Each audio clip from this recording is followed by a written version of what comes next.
Leave it to me, just outside of Yreka, California, looking for distributed camping. And the first available road out of town, guess what? Howdy folks, my name is Mac. This is my channel Trash and Trail, and I'm on my way to Rubicon. And I am in Northern California, just outside of Yreka, on some BLM land, taking advantage of dispersed camping. Crash here tonight, and then keep heading south tomorrow. More for this adventure.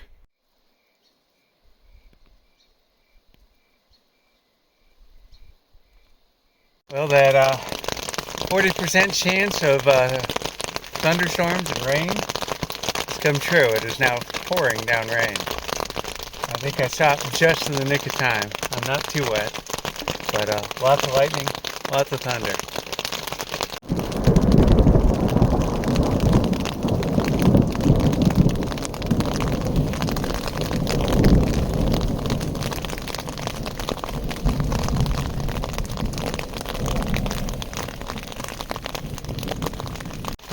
My tarp is not that waterproof.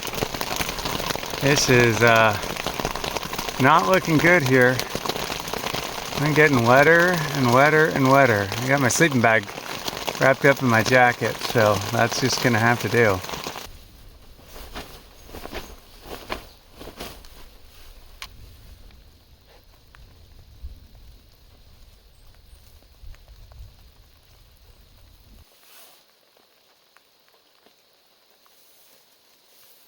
And I am soaked through. But this is quick dry, so it ought to dry up pretty quick.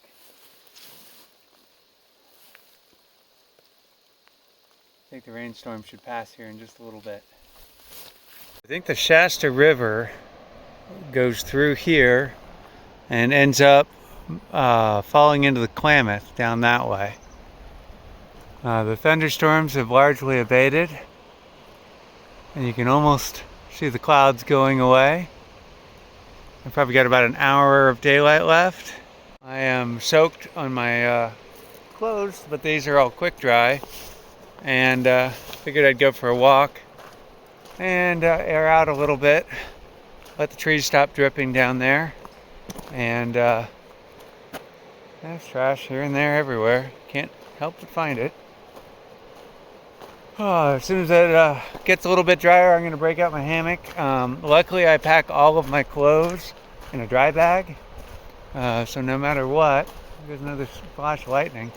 I've got at least I've got several changes of dry clothes. I also have my insulated coveralls and a bunch of other emergency options if I need to. Wondering about flash floods. It's not often you get rain out here, I don't think. And with those steep hillsides and everything like that, all that water's going straight down there. And while it wasn't a lot of rain, a little bit of rain concentrated can go a long way.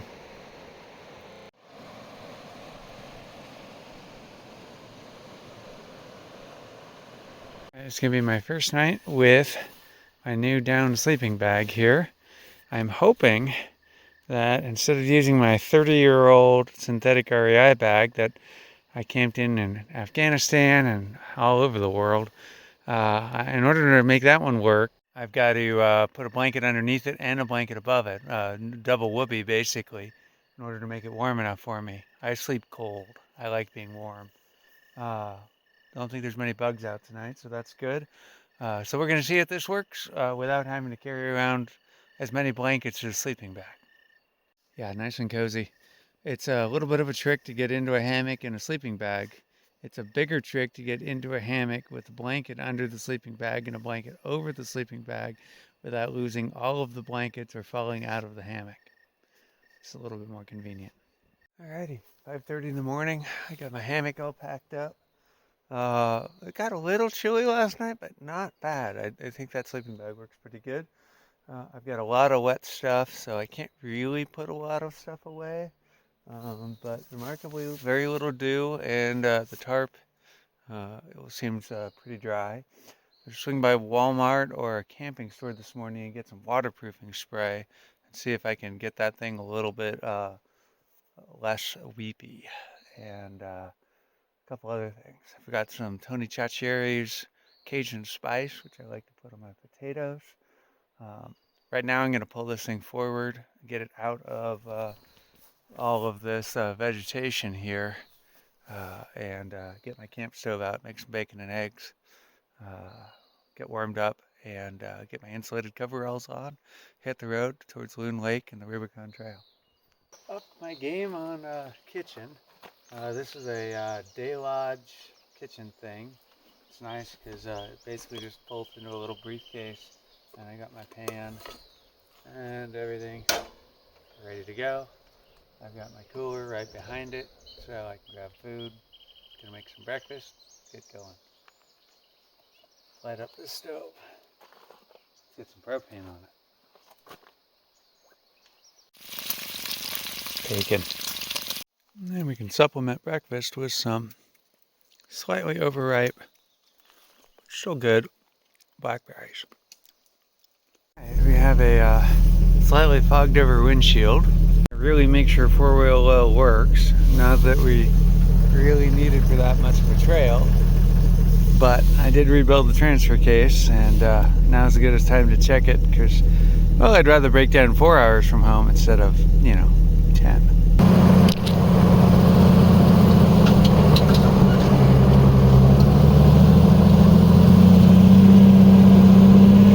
But I got a great view of the bridge.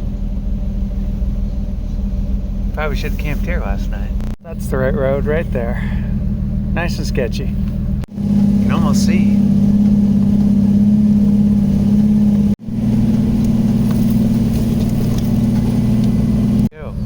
Historic Pioneer Bridge built in 1931 over the Shasta River. Mount Shasta.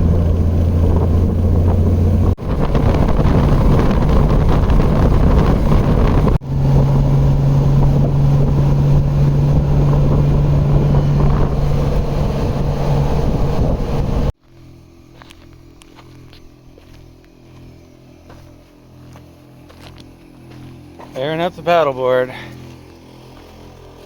Because that's Loon Lake and the Rubicon Trail is over that way. I'm a couple days early and I'm going to go enjoy myself on the lake and camp out and relax. Wait till everybody shows up.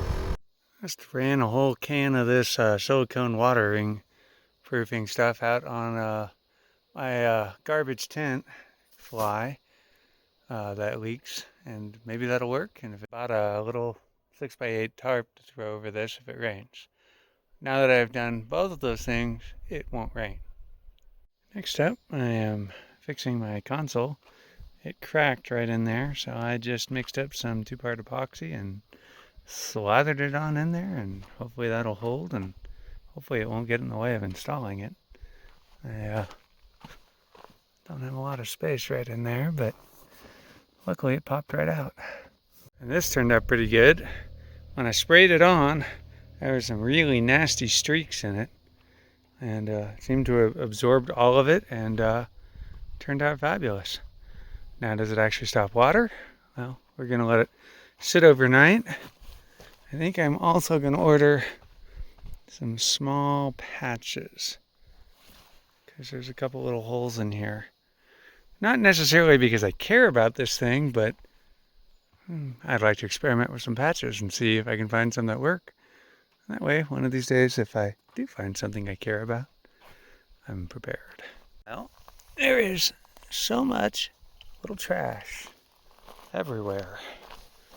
I have been filling up trash cans, trash bags that I brought. And while I'm not necessarily going to blame Jeepers Jamboree for this, I'm kind of blaming Jeepers Jamboree for this because holy trash, folks. I mean, I know that that's in a recycling bin, but that does not mean that there's trash service here. And with the reduced staffing that the Forest Service has, well, I'm going to see, there's a bunch of people here with pickup trucks and boats. I'm going to see if I can talk somebody into taking a bag or two here and there and maybe get some of this out of here. Well, I was working my way towards cuddling up in my sleeping bag, maybe reading a book on my phone, enjoying the quiet peacefulness of the evening.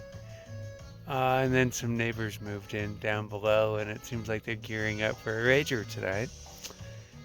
Granted, of course, it's nowhere near 10 o'clock, and they have every right to do this, but so much for a nice, quiet lake night. Not gonna happen. Judging from the amount of micro trash that's everywhere, and I mean, it's everywhere. It's absolutely driving me batshit crazy how much trash there is out here. This is quite the party crowd. And it's definitely a four-wheel drive crowd because I found like a worn winch strap and zip ties, cable ties all over the place. So I might grab the paddleboard and go for a late night paddle because, well, yeah.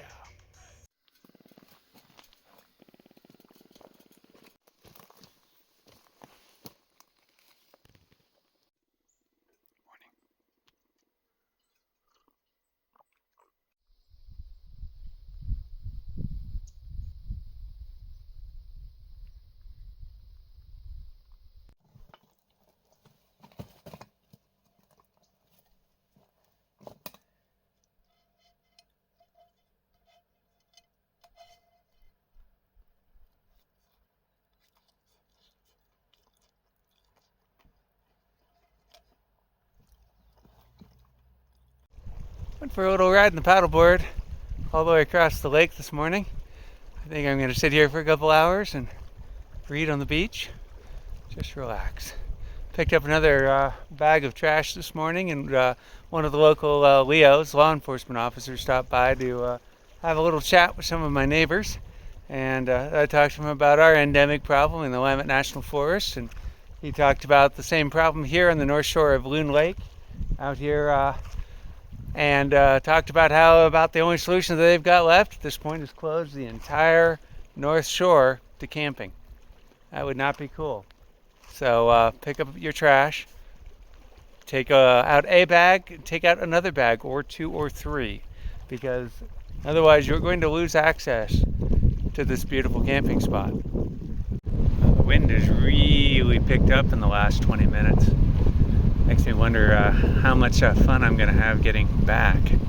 Toilet is up in that direction, and every time I've been walking up there, I've been taking a different path and picking up trash. Apparently you're no longer chilling with your dog because, well, you left the water bowl here, and that is a full dog dish full of trash that I got on my way back. Add that to that collection that I picked up yesterday and the rest of what I picked up today, and while it is not significantly large and heavy, it is the sheer volume of all the little things everywhere that is just driving me nuts. Paddled out to the first island. Figured I'd walk around it a little bit and, you know, should have brought more trash bags. I already filled up a lot, and some nice gentlemen there helped me carry a couple of those bags in that giant pile out of here. They were leaving since it is Sunday, and we rebagged a couple of them and stuffed them in their truck, and they took 2 or 3 of them with them, so I appreciate it. It's going to take a community of people to get this place cleaned up. That's interesting. That is not nature. I wonder what puts something like that on a beach. Interesting. There's another one. And it looks like there's another one right here. That, and that other one's over there. Not quite a straight line. Oh, and there's another one right here. And another. So somebody must have been drilling and blasting, maybe? I wonder if they were blasting away at this island to make the dam that's just behind there, that island. And yet another one. The other ones are all over there on that outcropping. I hadn't expected to find so much trash, but there it is. So I guess now I need to paddle back to camp and grab a bag. But I'd kind of like to check out that island over there, which is of course straight into the wind. But let's try that first. Made it. Sailboat's having fun there, but yeah, there's my little rock pile lake over there. Probably had 6-8 inch waves. I mean, nothing too bad, but that wind got a little frisky. I suspect that this island is a peninsula, not an island. But let's get to the high ground. Interesting terrain. Nope, definitely an island. I saw that from, paddleboarding and thought that must connect. But I'll bet you could almost wade across over there. Interesting too how this is more of a granitic outcropping, whereas the other island was more of a metamorphic schist. But alright, last little leg to the trailhead, and I think we're about 2, maybe 3 hours early. Interesting, so, somebody has constructed ramparts here. We'll be there in plenty of time. I wonder if someone is trying to defend the bay from pirates or approaching naval vessels. I have a good clear view of fire from here. Although personally, if I was going to make a defensive structure, I'd get some wood over the top of it. Make sure you've got some cover, because it'd be pretty easy to drop mortars right on that position. This looks like one of the best spots for camping on this island. You got yourself a nice little table. You're almost in the lee of the wind. It's still pretty vicious right here. And it looks like somebody has already had that idea, because here's their campfire. And this is tucked just inside the bluff. Yeah, perfect camp spot. You got a gorgeous view of just about everything. And that concludes my tour of this island. My paddleboard is just over here. I made sure I pulled into the lee of the island as well, because I figured it would be a safe place to anchor. Not that I anchored. Pulled up, beached. Beached is the correct nautical term. Whatever you do, don't forget your life jacket. Just stopping more people here from pulling up and dumping more trash. He was at least nice enough to listen to reason, so that's good.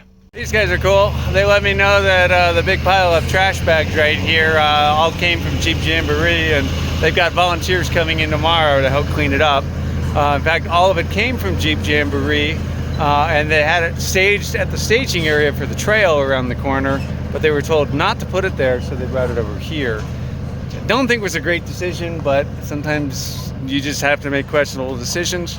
There's been plenty of times when I've left RVs out in the woods and I didn't want to do it, but logistically that was the only way that I could make things work. So is what it is, and I'm glad to know that it's going to get picked up. I'd love to see it picked up before I get out of here, but you can also see too how trash begets trash, and I've been chasing people off left and right who wanted to keep adding to the pile. Ate dinner and decided to pick up some trash. This is now getting so full that when I was holding it, I started ripping a hole in it. I also found pillows, pool noodle, and about 6 million plastic bottle caps. I got a few more trash bags. I'm not going to use those anymore. They only hold 15 or 20 pounds. Not very much. Not like my heavy duty contractor ones. I'm going to grab a fresh bag and keep going, because why not? Nobody's here. It's all by myself here on Sunday night. Everybody will be showing up in the morning. I've been slowly packing things up and making things a little bit more ready to go, and we're hitting the trail at 10 a.m. This is what I mean about plastic bottle caps. There's 1, there's 2, there's 3, and that's just right here. There's so many more. Here we go again. 1. There's another. There's another. There's another. And look at all the rest of this debris. It's everywhere. Holy crap. Let's see if I can do this right. Filled up another trash bag. Not that they're big trash bags. And a bunch of sticks and some other stuff. It is a beautiful night. It would be even better if there wasn't so much micro everywhere. You can see where I'm camped.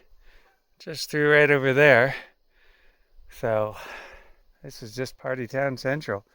And nobody's been cleaning it up. And the bushes are just littered with toilet paper. So you know that nobody's bothering to use the pit toilet. And forgive me if I kill the next person who has a plastic water bottle. Those things drive me bat shit crazy. I hate them to death. Get a canteen. Use it. I mean, like, seriously? We got more. I mean, seriously, those wet wipes that you brought, they don't break down. They don't. They're still here. Year after year after year. They don't go away. And they're all over the place. Everywhere. All over the place. In the bushes. Everywhere. So yeah. 3 whole bags. Granted, 1 or 2 things in those bags are mine, but yeah, it's pretty bad around here. And I haven't even scratched the campsites that are on this side of the lake. If you go start looking over the hill here, there's one fire ring after another. And there's trash all over the place. Hey, look. That's even in here in the bushes. Yep, there's a beer bottle right there. All right, it is time to pack up this camp, get out of here, and head down the Rubicon. And it was a gorgeous, gorgeous morning. It's a gorgeous, gorgeous morning. All right, working on getting everything finally packed up. And noted 2 things. 1, the refrigerator is finally starting to get into an error state on voltage. Which makes me wonder if the Jeep is going to start, because I haven't really run the refrigerator for, a day and a half on nothing but car battery. Granted, it's a deep cycle. And 2, if you look at this ground, every time I walk, I churn up more micro trash. So there's so much micro trash in here, it's driven itself into 1 or 2 inches of the duff. And when you just start walking over it, you find more and more and more. So this area is about as clean as it's going to get, because I think I finally churned up the last of it. I found a marble, of all things. As to the rest of the camp, it 30 or 40 volunteers standing in a 6-foot by 6-foot square for a week, you might get it all. All right, I got all the trash packed up on top. If worst case scenario, I will take that all the way down the Rubicon if I have to. But I'm hoping that we're going to find some dumpsters over at the trailhead. This guy got to start. Whoa, that was really close. I have my jump pack with me, but that was low. Alright, last little leg to the trailhead, and I think we're about 2, maybe 3 hours early. So, we'll be there in plenty of time. Made the mistake of pausing for a second to pick up 2 of the sticks. That broomstick that fell out, 2 people passed me. Something tells me this is going to be most of what you see on the trail. Aha, you have dumpsters. Thank goodness. Alrighty, let's get rid of some stuff. See what I'm talking about? Do not put trash bags in front of dumpster. Pack your trash home if dumpster is full. I got my pillows, my 3 bags of trash, the pool noodle, and the 2 broomsticks in the dumpster where they belong. It's time to hit the trail.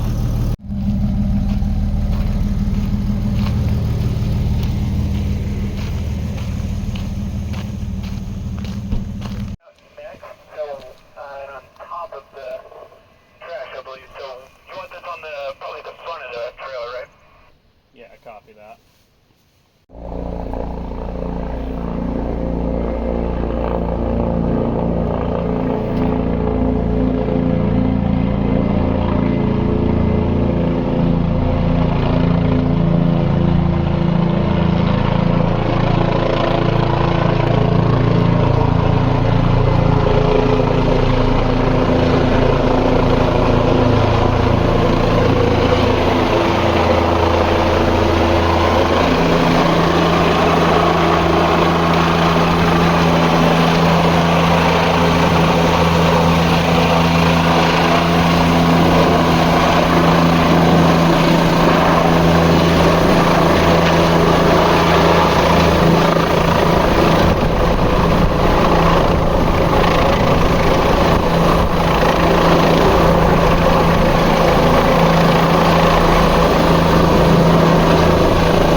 Type that call bags. Hey, copy, Brick. They got everything they need.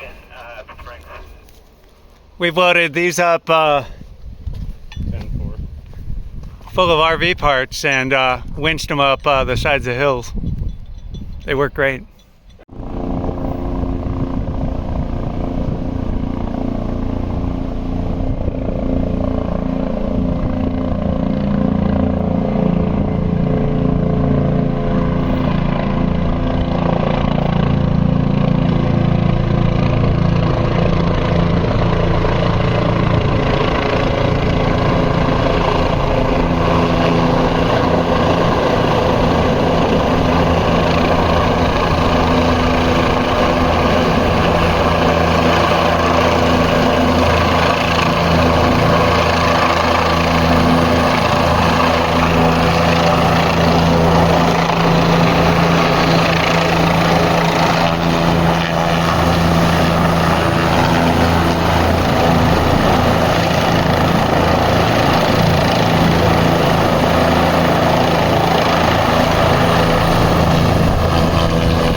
Yeah. What do you need for me to get it done? Talking to these guys, these things weigh in probably about 8,500 pounds. They've got fully armored out, tents, everything, and they're going to run the Rubicon. This will be interesting.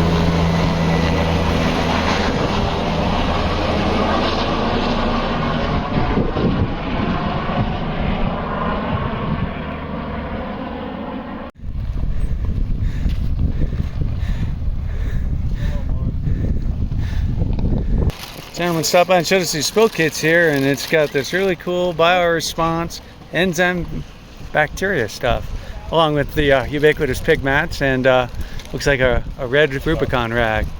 Cool stuff.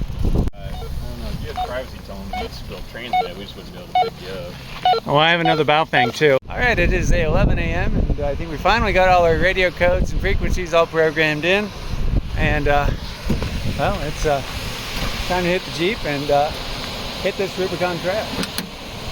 Let's get out of here. Oh, my shock is out. Oh, it is? Yeah. Looks like everything is fine except for the shock. This is not good. Spring is broken, came out again. Severed all the fuel pump wires. Severed the fuel pump hose.